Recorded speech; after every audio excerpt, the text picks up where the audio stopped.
I want you to pay close attention to what I'm about to share with you. This isn't simply another ordinary statement or casual talk. This is a heavenly disruption, an urgent message from the divine realm. There's an individual tied to your family line, or perhaps someone within your network of relationships, or even a person linked to you through faith who is teetering on the brink of their most critical moment. They're enduring the deepest valley of despair in their existence, and they're on the verge of choosing a path that could ruin all they've built. However, the Almighty has dispatched me to deliver this. If this revelation touches their soul before the night fades into daybreak, a complete turnaround is imminent. I'm referring to the type of wonders that solely the Creator can orchestrate. I'm speaking of divine intercessions that will cause dark forces to shudder and celestial beings to celebrate with joy. Don't hold this back for yourself alone. Pass it along, distribute it widely, dispatch it to that specific soul whose identity just flashed in your mind. Your compliance will ignite a series of extraordinary victories beyond the natural. This isn't merely a suggestion, it's a sacred command straight from the celestial throne. Now calm your inner being, cut off all interruptions around you. What you're on the cusp of absorbing isn't mere amusement, it's a source of strength and authority. This isn't basic instruction, it's a catalyst for profound change. The heading bestowed upon me by the essence of the eternal Creator carries deep spiritual weight. It declares, sovereign of the deepest night, accomplish for me what no human could ever achieve. Upon encountering this phrase, the divine presence unveiled layers of godly rescue that emerge only when mortal efforts have utterly failed. When earthly remedies have been depleted entirely, when time has reached its zenith of obscurity and shadows have fully consumed the scenario, that's precisely when the ruler of the darkest times appears. Allow me to guide you through sacred texts, for all our actions must be rooted in the unchanging truth of the scriptures. In the narrative from Acts chapter 16 verse 25, it recounts, around the stroke of midnight, Paul and Silas lifted their voices in prayer and hymns to the divine, and those in prison nearby overheard. This isn't merely an ancient tale, it's a blueprint for spiritual triumphs. Paul and Silas had endured severe lashings.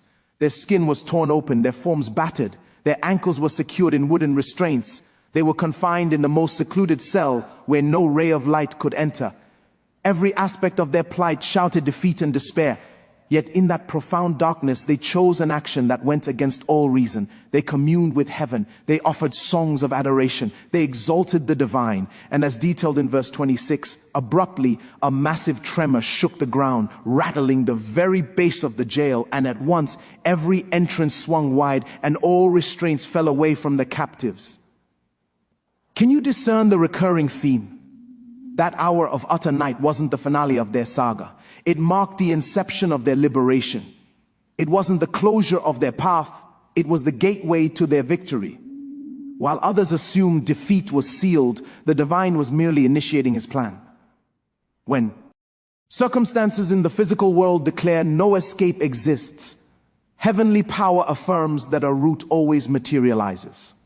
As a servant of this sovereign of the deepest shadows, I declare over anyone absorbing these words at this moment, you find yourself in that shadowy phase. You're navigating a period where gloom dominates, where optimism seems vanished, where closure appears inevitable. Your finances are depleted. Medical diagnoses bring bad news. Your partnership teeters on collapse. Your enterprise struggles to survive. Your offspring have distanced themselves. Adversaries rejoice in your struggles. Allies have deserted you. But I've been commissioned by the divine to announce that this obscurity isn't your conclusion. It's the prelude to the most remarkable resurgence you've ever known. The ruler of the darkest times is poised to execute for you what no mortal, no healer, no legal expert, no authority, no structure can accomplish. He's ready to enter your circumstances and transform your night into daylight. Permit me to illustrate a potent truth. In the account from Exodus, the descendants of Israel suffered under oppression in Egypt for over 4 centuries.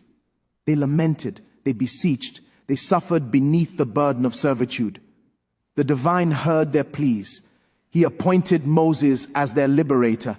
Yet, the ruler's resolve remained unyielding.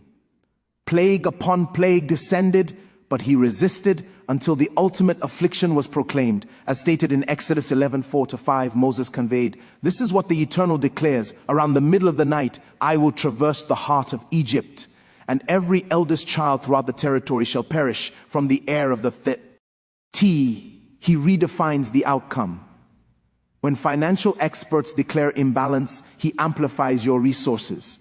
When experts proclaim impossibility, he counters with the assurance that with him, all is feasible. This ruler of the darkest hours doesn't require ideal settings to operate. He doesn't demand flawless schedules for his involvement. He doesn't rely on mortal alliances to proceed. He's supreme, he's self-sufficient, he's omnipotent. And he acts as he chooses, whenever he deems fit, in whatever manner he selects. Let me direct you to Matthew's account in chapter 14. The followers were adrift in a vessel amid turbulent waters. A gale erupted. They labored against the oars as the gusts opposed them. These were seasoned seafarers, yet this tempest surpassed their skills. They battled through twilight. They contended throughout the evening. And as noted in verse 25, during the final vigil of the night, the Savior approached them, striding across the waves. That last segment of night spans from the wee hours to dawn. It's the most profound obscurity. It's when shadows thicken most. It's when terror grips strongest. But that's exactly when the Savior materialized, treading upon the waters, defying physical laws, proving his dominion over every tempest. To someone engaging with this message, you've been ensnared in turmoil for an extended period. You've been exerting, contending, resisting, striving to remain afloat. You've employed every tactic you possess, but the gale persists. The currents remain adverse. The surges threaten to capsize your vessel. But I declare over you that the Savior is arriving in your final vigil. He's manifesting in your most somber period. He's appearing when anticipation is lowest. And upon his arrival, the turmoil will heed his directive. Upon his utterance, the blasts will halt. Upon his order, the waters will still. You're on the verge of encountering tranquility that defies logic. I proclaim and affirm that every disturbance in your existence is receiving the Savior's reprimand this instant. I address the disturbance of economic instability. I order you to quiet. I address the disturbance of relational strife. I order you to end. I address the disturbance of physical ailments. I order you to subside. I address the disturbance of psychological agony. I order you to cease. I affirm that the serenity of the divine, surpassing all comprehension, is inundating your existence, your thoughts, your emotions, your circumstances. I affirm that where disorder reigned, harmony now prevails. Where bewilderment existed, insight now emerges. Where unrest persisted, peace now settles. Allow me to reveal another facet of nocturnal wonders from the story of Ruth. Naomi and her kin departed their homeland due to scarcity and relocated to a foreign land. There, tragedy struck. Her spouse passed, followed by her sons, leaving her with her daughters-in-law. She resolved to return home. One daughter-in-law departed, but Ruth remained loyal. They arrived back with nothing. Naomi even renamed herself to reflect her bitterness, claiming the divine had afflicted her harshly. Yet Ruth ventured to collect remnants in the fields, and by providence, she entered the land owned by a kind benefactor. That wasn't coincidence, it was heavenly arrangement. This man extended kindness to her. And in the 3rd chapter, Naomi issued an unusual directive. She instructed, visit the harvesting area after dark. Observe where he rests after his meal. Approach quietly, reveal his lower limbs, and position yourself there. Ruth complied. As described in Ruth 3:8, in the heart of night, the man stirred in alarm and discovered a woman at his feet. In that shadowy time, fates intertwined. In that hour, the individual destined to alter Ruth's narrative awakened. In that moment, the dialogue that would reshape her future commenced. And as daylight broke, he pledged to rescue her, to unite with her, to reclaim all she'd forfeited. Ruth transitioned from destitution to prosperity, from loss to union, from anonymity to prominence. I declare over someone that you're poised for a nocturnal rendezvous with your fate's ally. You're set for a sacred intersection with the one holding the gateway to your elevation.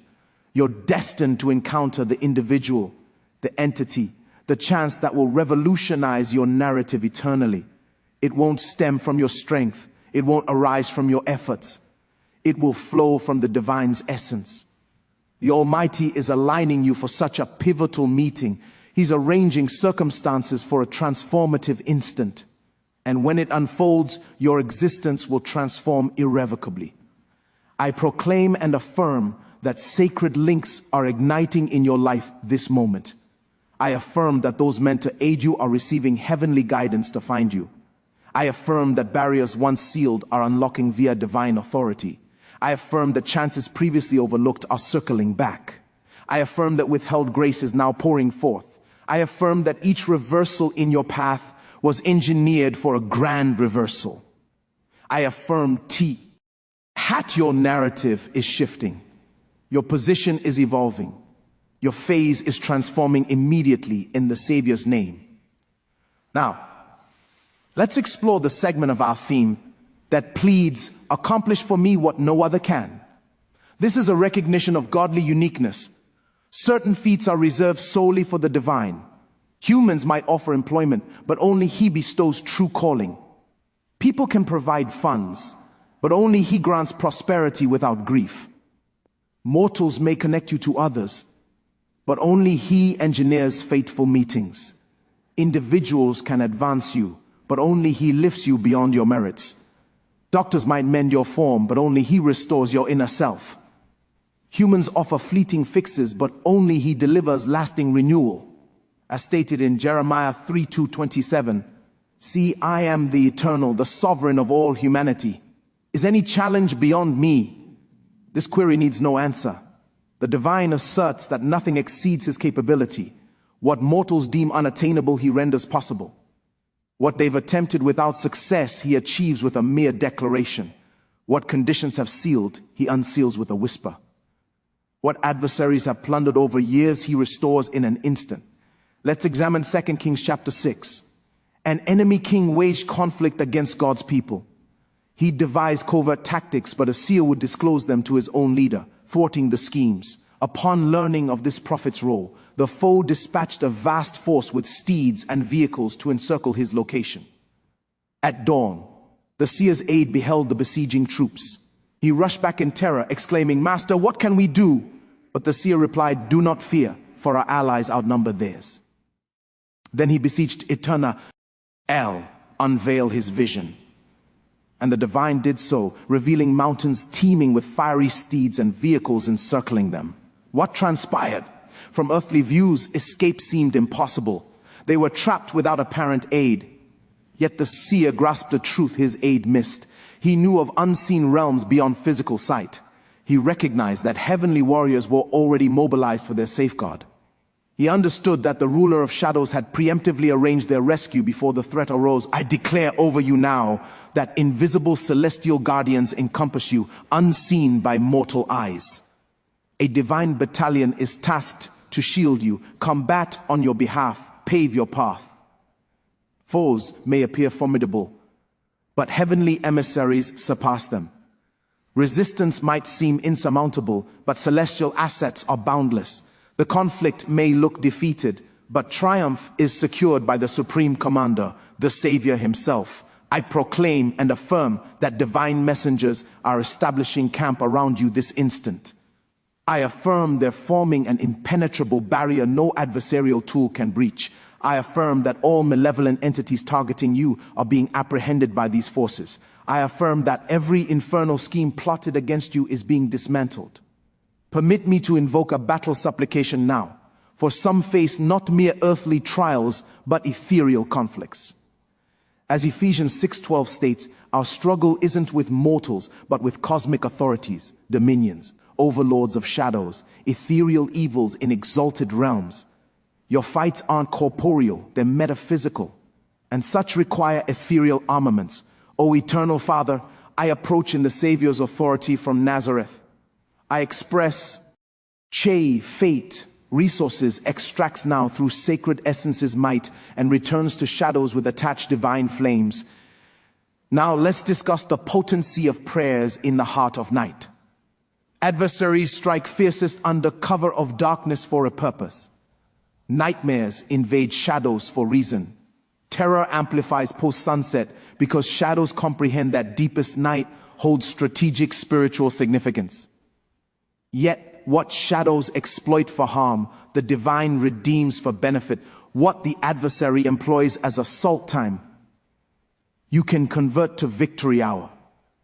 Praying in profound darkness aligns with when Paul and Silas beseeched and bonds dissolved. It mirrors when the divine acted in Egypt for liberation. It echoes when Ruth encountered her Redeemer and fate shifted. As Psalm 42:8 notes, by day the Eternal directs his affection, but at night his melody accompanies me, my supplication to my life's sovereign. The divine rules both light and shadow. He ordains kindness in daylight, but in obscurity his tune resides with you, your pleas ascending. In Psalm 119:62, a king declared, in night's core I'll arise to offer gratitude for your just rulings. He grasped nocturnal supplication's strength. He didn't delay till dawn for adoration. He awakened in shadows to express thanks, beseech, pursue divine presence. I proclaim and affirm your evolving into a nocturnal supplication champion. I affirm your ceasing to slumber through victory times. I affirm your ethereal awareness awakens. I affirm the divine rouses you at key moments to beseech, mediate, proclaim, announce his truths over yourself and loved ones. I affirm your shadowy supplications rattle shadow realms. I affirm your nocturnal exaltation unleashes celestial aid. I affirm your deep night mediation halts adversarial schemes and hastens divine intents. Consider the tale of Job. He revered the divine and shunned wickedness. He stood as the foremost in his region. He possessed riches, offspring, respect. Then arrived a phase of severe trials. In a single day, all vanished. His children perished. His assets evaporated. His well-being assaulted. His partner opposed him. Companions blamed him. Job reclined in debris, alleviating his afflictions with shards. His state epitomized deepest shadow. His conditions implied divine forsaking. Yet Job remarkably declined to denounce the divine. He clung to belief. Amid his gloomiest night, he proclaimed in Job 13:15, even if he ends me, I'll maintain trust. Job's obscurity endured months, but eventually light dawned. The divine appeared. He justified Job. He reinstated him.